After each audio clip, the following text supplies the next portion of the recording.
black man want ownership.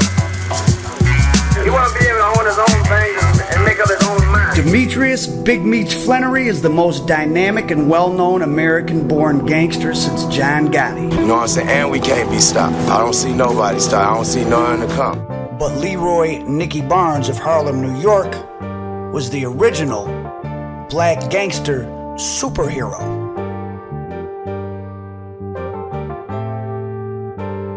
At some level, at some point, everybody was, realistically. They were part of Nicky's thing because Nicky, as the kids say today, Nicky had the bag. Nicky had the bag. Cavario is one of a handful of people, or perhaps he's the only one, to be intimately connected to both Nicky Barnes and Big Meech. I met Meech in 03 in Atlanta. I had been living in Atlanta since '96. I purchased a house out in Marietta, and Atlanta was a world unto itself. Had its own culture, you know, had its own style, and its own energy, and it was a lot of love. The people who were doing what they were doing there were, you know, supporting one another. And there was another black population and economic and political power center, like Harlem. Yeah, and that was something that wasn't too common. I had just come from Virginia Beach, living in Virginia Beach. They had a high concentration of young black millionaires, though. Like that's how Virginia Beach. That's how I got there, because my man Teddy Riley. You could blend in. He told me come on down there. You know, you get way more for your money than you get in Jersey. And you could blend in. Right. Yeah, and you can blend in. Like I was riding around in, you know, drop top convertible BMs and shit like that, and there wasn't a second look. And I was, you know, I looked very young. Like I was young, but I looked even younger, you know. But you know, yeah, it was so, you know, Atlanta was a place that drew people to that collective energy, and that's what drew homie here, drew Meech to Atlanta. So, you know, we were introduced by my man Vaughn, Big Vision, and at where? At Club Chaos, you know, Club Chaos, and you know, that was October 2003, and from that moment, the moment we was introduced, he was very familiar with my work, you know, in terms of the magazine, in terms of, you know, doing Don Diva, and you know, we connected and we started building, and we just bonded, you know.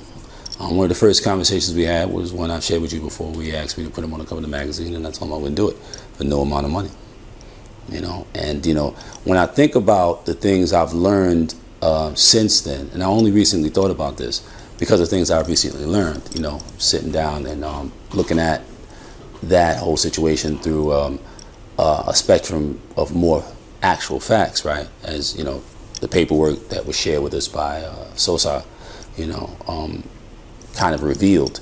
And you come to find that he was doing a smoke and mirrors thing with running around with all the people and all that. Well, not smoke and mirrors in terms of he was selling the drugs and making the money, but the people that were there in Atlanta with him. The people that people were looking at all the time based upon the amount of energy he put into drawing attention, that was not where the action was happening. Was that a plan? That was a plan.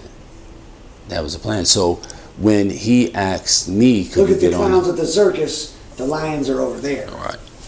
But I mean, you know, he wouldn't refer to anybody as a clown, though. Like, look at, well, here's the attention. Yeah, this is the three rings right here. They're not really committing much right in the way of crimes. Right. The crimes are going on over here. Well, you know, the operation, the nuts and bolts of this thing that makes this thing move is happening. The nuts and bolts of this thing, you know, this movement is happening outside of your viewpoint. You know, it looks like they're doing these things in front of your face, but they're not. You're filling in the blanks. You're seeing cars, you're seeing jewelry, you're seeing money, but you're not seeing where it's coming from. So whatever you're not seeing, you're filling in the blank. You're making up in your mind. After a while, you start to see so much of what you believe is evidence of what you perceive that you begin to actually perceive that you're seeing it for real. So people really thought that they saw him being, you know, a drug dealer, and they didn't. They never did. All they saw him doing was living a lifestyle that if you didn't think of him as a rapper or entertainer or somebody in the you know, in that sphere, then I guess you'd have to think, well, he must be, if he's not one of them, right, he must be a drug dealer. You know? So you say rappers and entertainers. Tell us about that milieu of Atlanta at that time, and you know it was a mecca for successful younger black people. They could go there and be comfortable and spend their money, and most of them were legal. It really, let's be clear, the ratio of criminals to legal people is low. It's just the legal people aren't exciting. What was the milieu that was moving around the clubs and that life you guys were living? I mean, everybody from major executives at corporations that were not entertainment related, just that did high volume business, and other people who could afford that lifestyle as well. Producers, rappers, managers, scammers, check kiters, you know what I mean? People like that. So it was a very mixed bag, you know what I'm saying? But everybody was really drawn to that movement, to the energy of that movement, What was the danger level compared to, Harlem 1975? I would say Harlem 1975 was a lot more dangerous. Because in Atlanta, with the circles you're moving in, even though those might be dangerous people, that setting they're in is where the dangerous people from all the other cities come. It's sort of like going to see the cartel or going to the party. Yeah, this is neutral. You know what I mean? Like, you're gonna do whatever you're gonna do, but you're not gonna do it here. And that's why people like to be in the city, like to be in Buckhead and all that, whatever, because everybody could do their thing, ride around in whatever kind of car they want, and rock whatever kind of jewelry they want. You couldn't really do that in a lot of other cities without having a force behind you. Atlanta was a place that it was like willy-nilly like that, until after Katrina. What happened at Katrina? After Katrina, the cats that got pushed out from New Orleans into these other cities, such as Atlanta, they brought a lot of the activities that they were involved in when they were down in New Orleans, and a lot of them were jackers. Some of them were hustlers that would jack. But when you got to Atlanta and you seen what looked like a lot of food running around, and I say food, I mean when you got a lot of dudes who can't really enforce nothing, and they moving with a lot. Like I said, Atlanta was one of those places where you could do that. At certain places, in certain places, you can't be caught out of pocket if you ain't connected to nothing. You're not plugged in, right? So yeah, they wasn't part of that system that existed there, that balance. They was going at everybody. What percentage of the movers and shakers in the circuit you were moving with Meech and on your own in that same higher echelon were native Atlantans or native Atlanta people versus outsiders? Shit. It was an outsider city, or that city within a city. Bro, like, put it to you like this. I went to a club when I was home. If I was home for 4 days, I went to a club 3 of them. And anytime there was a party and the DJ said, "Is Atlanta in the house?" you would hear, it says New York in the house, you would think you was in New York. And that was everywhere, So it really was a lot of people from up top. It was a lot of New York people, a lot of tri-state people. And but they were mixing with the people who were from the A, but who kind of got out of their zones and started moving around. A lot of cats didn't leave their zones, so a lot of cats didn't. Like, I knew cats in Atlanta that said, I ain't never been to Buckhead. They're born and raised in Atlanta. Ain't never been to Buckhead. Because their feeling is, some people don't want me over there. So they do what they do, and they keep it on their side, but that began to change in the latter part of the 90s, and cats started coming out of their little comfort zones and stuff like that, and started intermingling with more of the that northern flavor that had become so prominent in Atlanta. Compare and contrast the money and power of a Nicky Barnes and his circuit, which includes your mother and father, versus a BMF. You know, I never thought about this before, but as you pose the question or the comparison, in the context of their respective times, they were comparable. Nicky was very powerful. When you talk about Nicky, comparing Nicky to Nicky's level of expansion and effectiveness and power to Meech's, they were two completely different type of men from two completely different type of times, right? Like, Nicky was a hardcore, everything that gives way to the kind of person that he became in terms of being a cold-blooded, crime boss and so forth. He had been a heroin addict. He had been, broken, the whole broken family thing, young thief, just a bad relationship with his father, all type of stuff that contributes to a person becoming kind of broken as it relates to society. And in contrast to that, Meech, he had a rough childhood in terms of his economic situation, but familially, he had a good family. Father, mother. They had a religious foundation. So there was some collectiveness there, some cohesiveness there, some wholesomeness there, if you want to say that. And so the way that Nicky came into power, and the way that Meech came into power, it was two different vehicles and two different ways of going about, getting to where they wanted to be. Nicky he used murder as a kind of a regular tool, for getting this program to go the way he wanted to for it to go. Meech didn't do that. Meech used his wit, and he avoided, that type of shit. Now, in terms of level of effectiveness and being a boss and expanding the business and stuff like that, Nicky was hitting cats in other states. Cats that were getting their thing and go to other states. That he was doing that. You gotta realize, in that time, there were only maybe 5 major cities. Like, you couldn't really get no dope in Miami, Chicago, Detroit, New York, Boston, and Washington, D.C. Philly, maybe? Philly. Right? Probably more so Philly than D.C. at that time, right? During Nicky's time. So you're talking about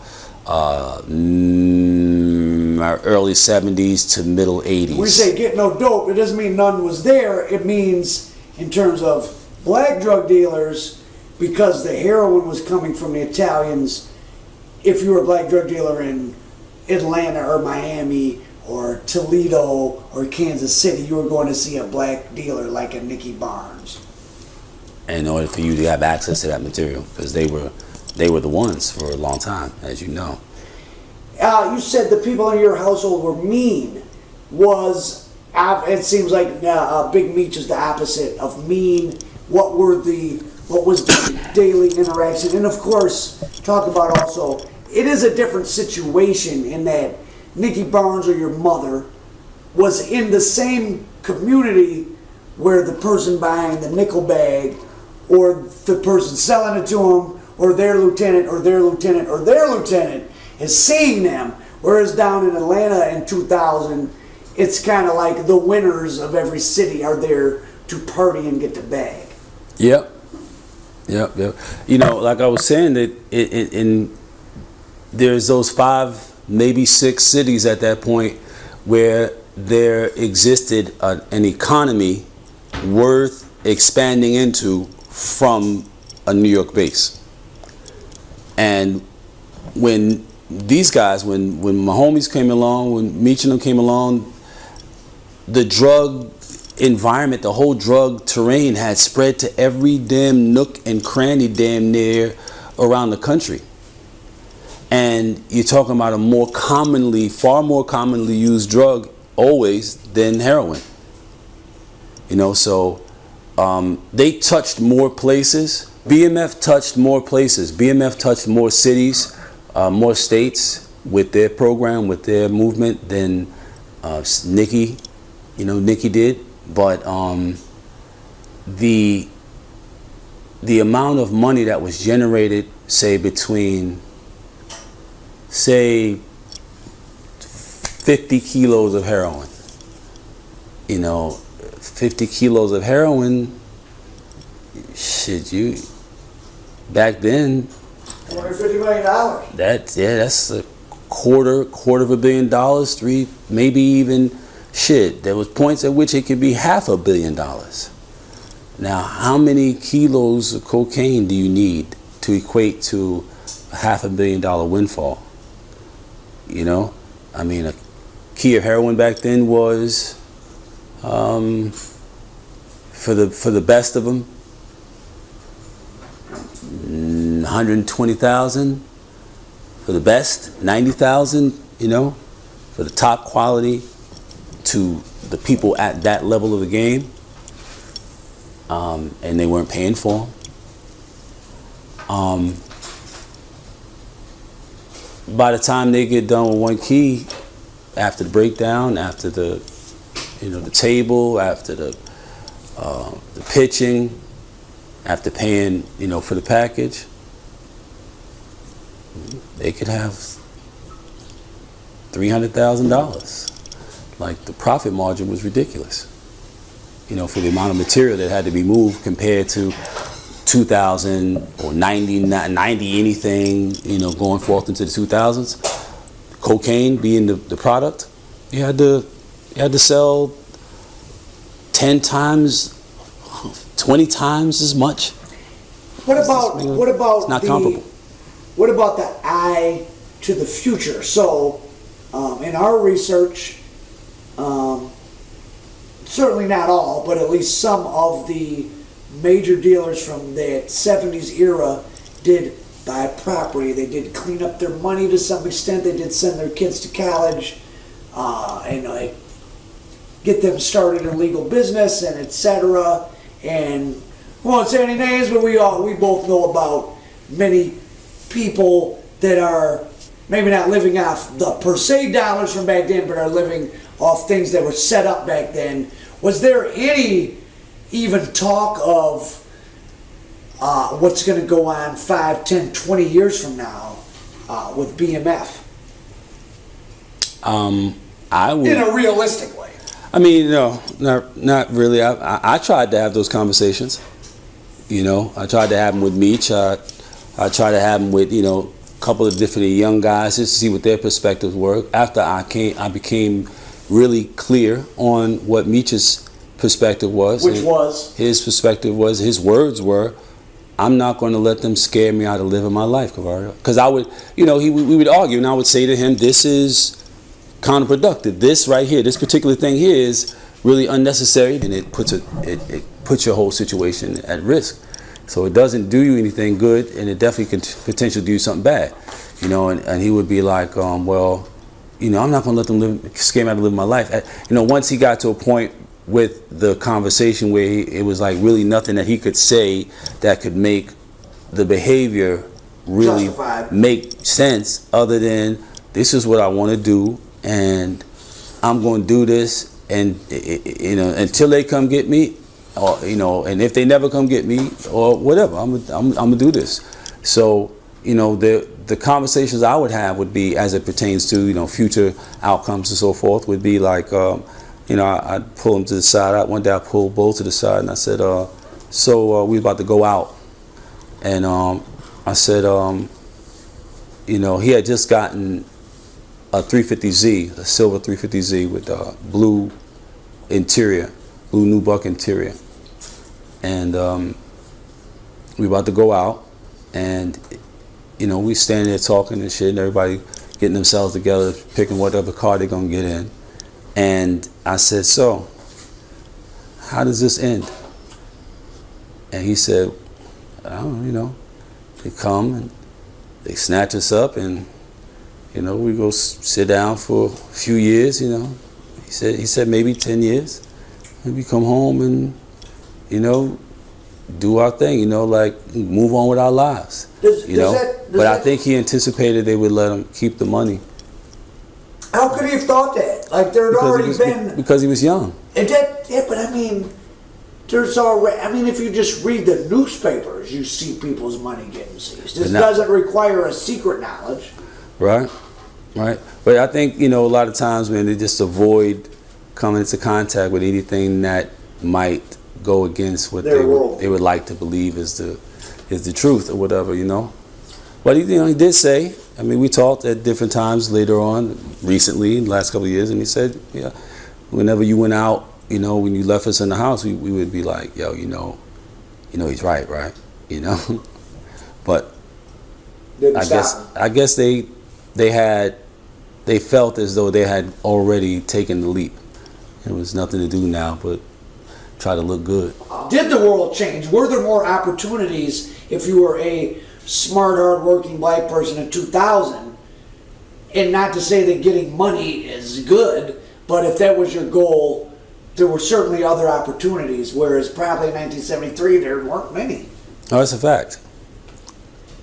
It's a fact. It was a fact that there were very few things that a black person could get into that would not require a specialized knowledge, a certain access, a certain level of education,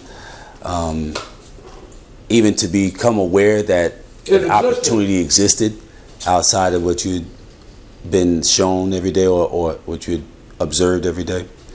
Because some of us were shown and some of us observed, And, it was definitely a lot more opportunity and definitely a great deal more awareness of opportunity in the 21st century. People, if they didn't have someone to ask, they had something to ask. They could go on a computer and they could pull up information. There are also a great deal more books about any and everything you could think of, that were relatively inexpensive, right? So there were definitely more opportunities in the 21st century than there were back in the early, that middle 19th century. So we know you interacted with Meech personally. Did you? You were too young to be hanging out with him as a friend, but you did have some personal crossing of paths with Nicky Barnes. Yeah, Nicky used to come to the house. And tell us about his, and again, you were 40 interacting with Meech and 8 interacting with Nicky, but given that, because you're probably, and you say this, if there's one or two other people that interacted with Nicky Barnes and Big Meech, there's one or two others, and there might not be any. I think there's I'm probably close to zero. I'm probably the only person. Probably might be. I know a lot of people that interacted with Nicky. I know a lot of people that interacted with Meech. And the difference between the two of those groups makes it an improbability, if not an impossibility, that there is another person who I knew Nicky. What was he like in person? Was he like your mother and them, probably? They were all pretty much the same, They were, they were very cool, They moved with a sense of power, a sense of regality. Like they gave off an air of regality. They gave off an air of I'm the royalty. I'm royalty around it, which rubbed off on me. That rubbed off on me. I walked around with an air of entitlement and so forth, and it was nurtured, We know of BMF's influence on hip-hop culture. Compare and contrast it to that age cohort of Nicky and that level of the drug game, their impact on the culture that then, or their local culture that which then influenced America. Was it less or more so? Probably less, just because the nature of show business or whatever influences people, or you tell me. So your question is, in the era, in Nicky's era, was the influence of his movement and people at that level on the general population as profound or pronounced as it was for BMF? Yeah, no. Yeah, as it was for BMF, no. And the reason I have to say no is BMF was itself an outcome of popular cultural influence. It wasn't anything new. It was kind of taking what was going on to its culmination point, sort of. Right. So when I say that, to be clear, Meech told me, and this is a matter of record if people listen to the first conversation of ours that I shared back in 2011 or so, he was influenced by Scarface. Right? Now, I wasn't influenced by Scarface. I was already doing what I was doing before Scarface was a thing. Scarface didn't come out till '83. I had been in the street since '80, right? So, those types of things are what gave way to the ideas that BMF represented.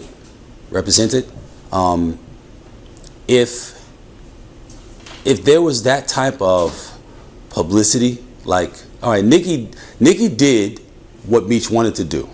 Nicky, yeah, he was on the cover. I mean, he had more personal he got on the publicity. cover. Yeah, he got on the cover of the New York Times magazine, right? New York Times newspaper magazine, right? And that right there, for a lot of people in that time, in that space, I remember when it happened, and my mother was like, "Oh, this motherfucker done lost his mind." Like, she was upset because she knew whatever this comes out to, it can't come out to anything good. How could it? You know what I'm saying?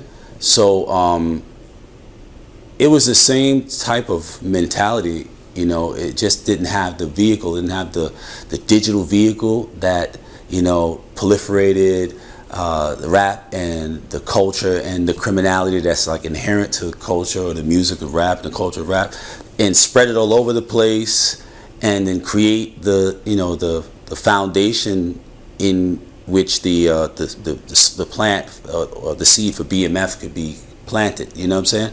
Like, when Nicky was running around in the streets, it was taboo to move outside of the space doing your I'm the man thing. I'm flashy, this, that, the other. It was taboo. You didn't do it. You didn't do that. You stayed within the space where we all knew what it was, and like that there. Like, obviously they went and Nicky and them, they traveled to other places, whatever, and they did it like big rich niggas do it. You know what I'm saying? But he wouldn't have It was much more 200 people, 250 people on a plane flying into another country, and he had the money, and the money, obviously the money went way further. So if you had, Nicky was definitely good for 50 million, right? Back then, he's good for 50 million, 40 million. Yeah. You know what I'm saying? That would be like having damn near $500 million. Yeah, you know what I'm saying? For what he could do with it. Yeah. You know what I'm saying?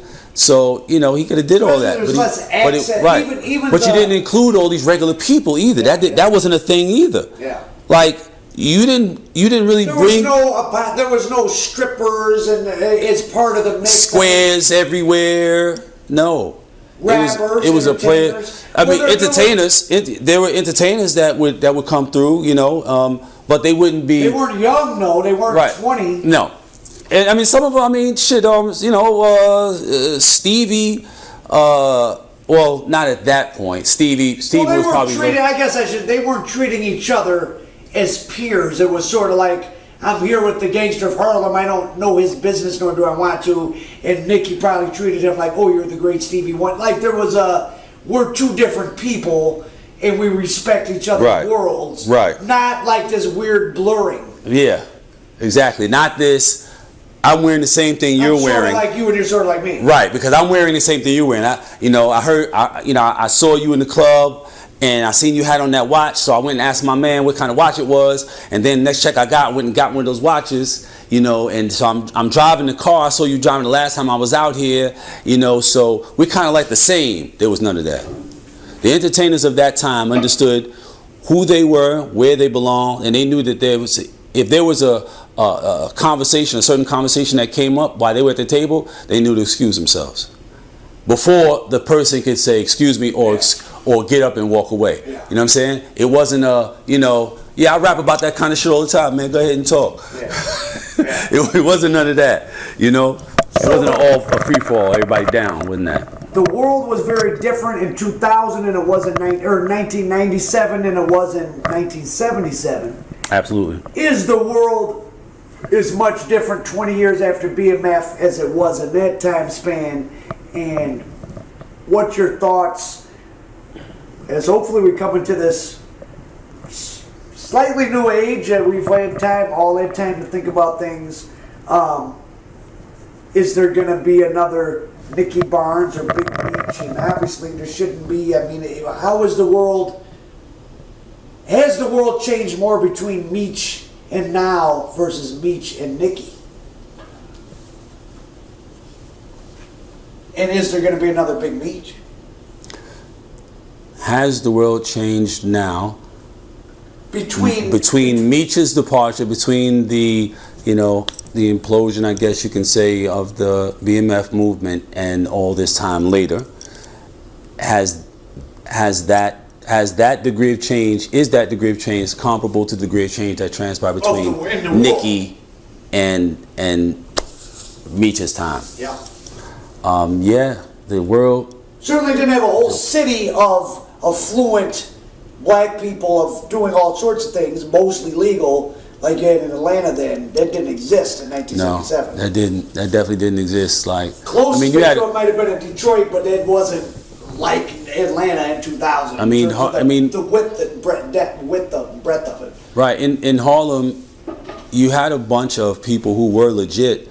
They may not have been as flashy or whatever, but you had people who were property owners, owned buildings, owned buildings in our neighborhoods, tenement buildings in our neighborhoods. They were the owner of the buildings, there were a lot of businesses. Everybody had businesses. My mother had businesses.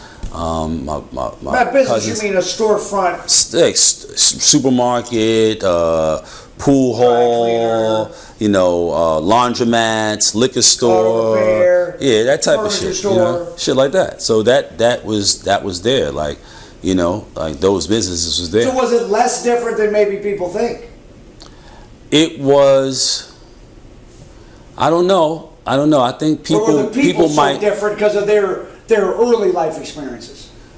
Seems like to me would be the big difference. The Nicky Barnes and your mother's growing up would have been so much different than the people of BMF's growing up. Absolutely. Maybe not the world they were per se inhabiting at the end, but their years that forged them were very different. Very, very different. The world was different. Like I said, you come to that Jim Crow era, you understood there was no argument. Racism absolutely, overtly, definitely existed. They knew that. They weren't allowed to forget it. They were reminded of it every opportunity that presented itself. So they were always in a constant state of fight, flight, or freeze, all the time, which makes you aggressive, and impairs your ability to make some solid decisions, or sound type of decisions. You might make desperate decisions that might work out for you in your environment under those circumstances, but they were different, man. The way that the world was at the time when they were being developed made them different, but they were affected in the same way by their circumstances, although the circumstances were completely different, as the people who were moving with that BMF movement. It was the same impact on them as human beings, just different stimuli. So instead of dope fiend parents or alcoholic parents or indefinitely depressed parents, they had crackhead parents. If they had parents. If they had parents, you know what I'm saying? And so it hit them the same way. So the way that Jim Crow brought out the nasty, the mean, the tenacious, you know, the creative, the determination and all that stuff out of the people of the era that gave way to me, is the same way that cats who experience real hardships, like some of them cats experience real hardships, you know. Some of them did. Some of them were just spoiled ass little entitled cats who, you know, may have come from, like, you know, maybe their father wasn't around, you know. And some of them, a lot of cats within that movement, within the what movement? Within the BMF movement, within the collective, like the, you know, the kind of like that circle, immediate circle, and then just the outer ring or whatever. The commonality back then was a lot of them, their mothers got high, you know, including Jeezy. Their mothers got high, and their fathers were kind of estranged or not around at all. So, you know, that's why to tell Meech that this is, you are, in a sense, you are their father. You represent a father to them. You're providing, you're protecting, you're housing, you're guiding. You know, you're making them feel the way that they've always wanted to feel. They've always wanted to feel special and cared for and protected. And it's the first time in their lives that they're getting that. You'd be like, no, they grown ass men. I'm like, no, for the most part, they're not, for real. To the young man who's 18, 19, 20, 21 now, who is trying to find someone to look towards a role model. They want to have some power in life. They want to have some import. Why should they not look to Nicky Barnes or Big Meech? What happened to those guys, and how is this not the same world they inhabit, even if you think they were successful? I mean, that's a question that young men in those environments, the inner city, underserved, undereducated, you know, lacking the resources, that's a question that at some point most of them have to ask. Is the thing that I'm well aware of as an option for me to fix my situation most immediately financially, is it worth the risk to try and improve my situation more immediately than if I were to go and try to get a job or two, you know, assuming there was a job. Like right now, like there's really like no job, you know, certainly no job that most of them would qualify for. What the hell do you do? Right, so. I mean, there was really more for the Jim Crow people. I mean, there was kind of more. If you moved to Detroit or New York in 1960, I mean, there was at least theoretically some fairly high-paying industrial jobs that you could not be able to read or write very well and work hard and have a new car and a nice house and, you know, provide a comfortable, safe life for your kids. That doesn't really exist now. That's true, and it's worse in some ways. And that was the thing. There was an opportunity there for people who didn't have the basics in terms of education and social sophistication on its most basic level. They could get a job if they could put an X on a piece of paper, and they show up and work hard. They could get a job, they could get a home, you know, and they could make a life, you know.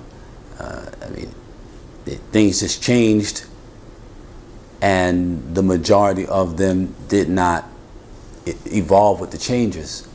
They just held on to whatever it was they had come to be familiar and comfortable with, and just hope that it didn't change, that things didn't change so much that they wouldn't be able to continue to provide life the way that they always wanted, you know, been able to provide, or at the point at which they began to provide and continue to provide. That's all it was really about, you know.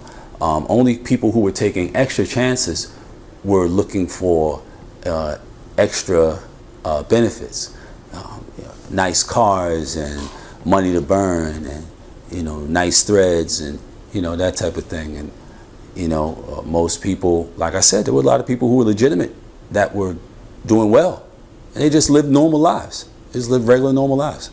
You know, I know a couple of them, their children, because they'd be about my age, and their children are now just recently maybe selling some of their properties in Harlem.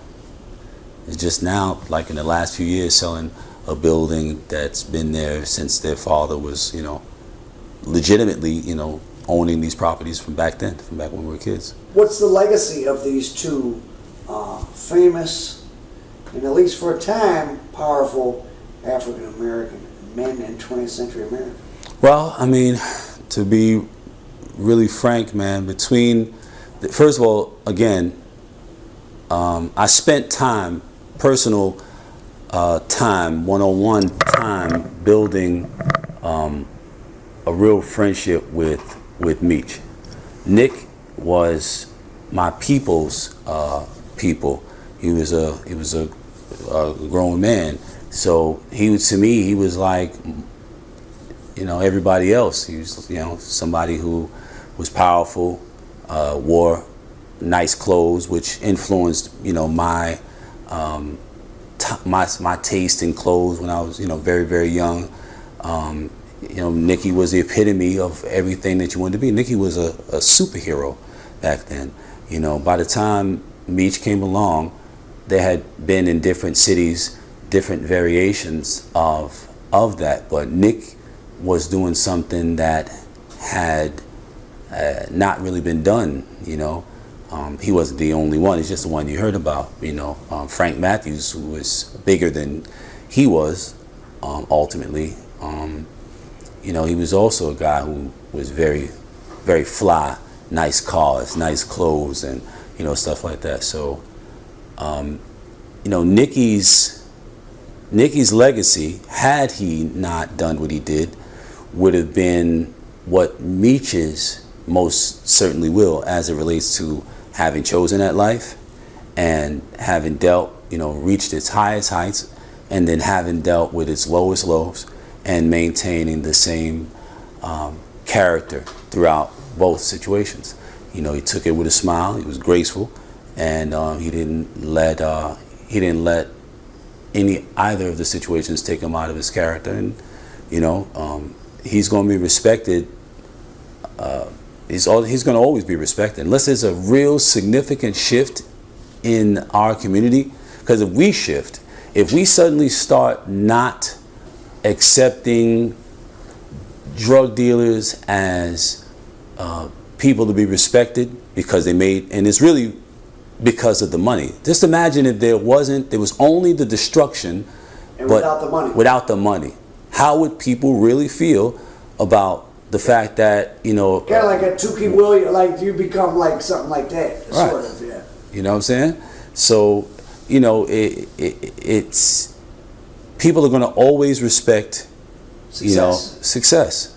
They're going to always respect success. So there are people who are going to have an attitude towards Nicky because Nicky told, and there are going to be people always, who are always going to respect Meech because he didn't tell, But I think the people who will have who probably represent the greatest number on either side are the people who have the reverence for either of them because they made a bunch of fucking money.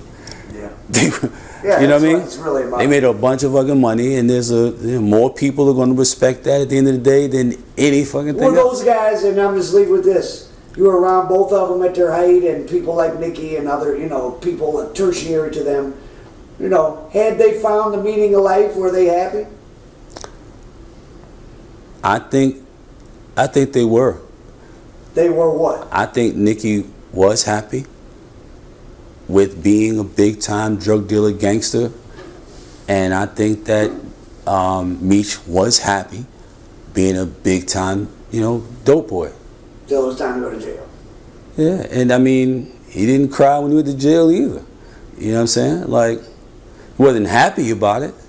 In the conversations we'd had, he'd accepted that that was going to happen. So he was going to do what he was going to do. He accepted that was going to happen. He didn't, and this is him talking to me. He didn't think it would be that much time. He just didn't think that it warranted that much time. And he was okay with the amount of time he thought it might be. And he might have thought it might have been, maximum 15 years, and okay, I'm gonna do. Well, that's all Terry ended up doing. I'm gonna do 12, 13, and maybe 11 of those, something like that. Terry ended up doing 15. He's You know? not really out, but he's out. Right. Shit, he ain't looking at men bathing. So shit, he's out. He's out. He's not free, but he's out. Leave us with some positive words for a young, I guess, black male looking to be successful now. Yeah. And looking at those two guys as of the small group of people presented as role models for whatever variety of reasons, what's their options? For young men today, as opposed to the young men of my day, the young men of my day, we looked up to the Nicky Barneses, obviously before he went the way that he went.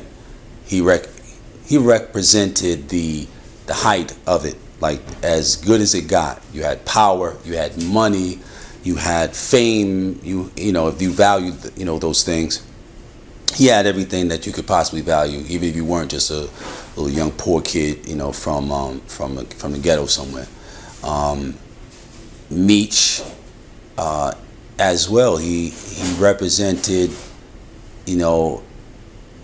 an option and an opportunity in being able to really make any reality you want, being able to acquire enough resources to live life in any way you want, to get anything you might imagine you could ever want. Both of those guys in that era, in their respective eras, represented, both of those guys in that respective era, in their respective eras, they represented the height of potential in terms of success. Were there people who had legitimate successes? Yeah, but legitimate success does not look as attractive to people as does a success that goes against the grain, goes against the controls, goes against the government, the law, and says, I'm going to do this my way. I'm an outlaw. I'm going to make it happen, by any means that I feel are necessary and are available to me. And that power, that sense of power, that sense of being in control of your own destiny, I think that has more attraction, to the lifestyle than the money, because a lot of times cats don't even know what the money really look like until they get to it. And a lot of cats don't ever really actually get to it, So, what I would say to cats today is use both of those scenarios, both of those instances, both back there in the 70s into the 80s, and this other situation, the Meech's situation, that was 80s into the early part of 2000. Look at those outcomes. Look at the all the heights that they got to, all the things that they were able to acquire by way of that risk, and then think about all that they had to give up in both those instances. Nicky lost it all. He lost it all. He lost the power, the fame, the money. He lost it all. The respect. He lost it all. And Meech, he lost his liberty. He lost the opportunity to see his children grow up and to be able to be present for him, even though he's spent a great many, for the periods of time where he had freedom of communication to them, whatever. He engaged with his as frequently and fervently as he possibly could.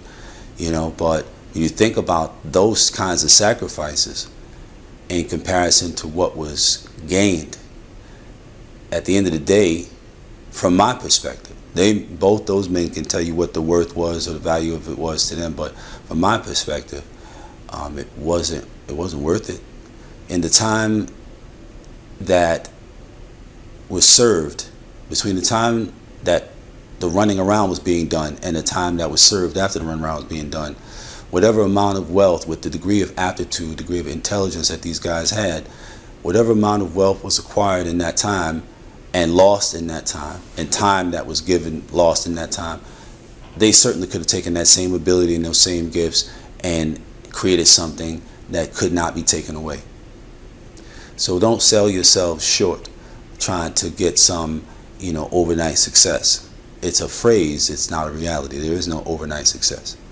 There are no shortcuts. That was something that was made up by a player to slick a sucker out of his bag. But you can lose your freedom in life overnight or in the snap of a finger, that's for sure. That's right. You can make one mistake, no matter how good you are, you can make one mistake and end up losing everything. The people who are on the other side, who are in your opposition, whether they, wear masks or badges, they can make mistake after mistake after mistake. All they got to do is be right once. And that's that. And your best decisions, your best thinking won't do you any good. And we're all subject to making a misstep. And a misstep in that life could mean death or life. And it ain't worth it. You can do something. Peace.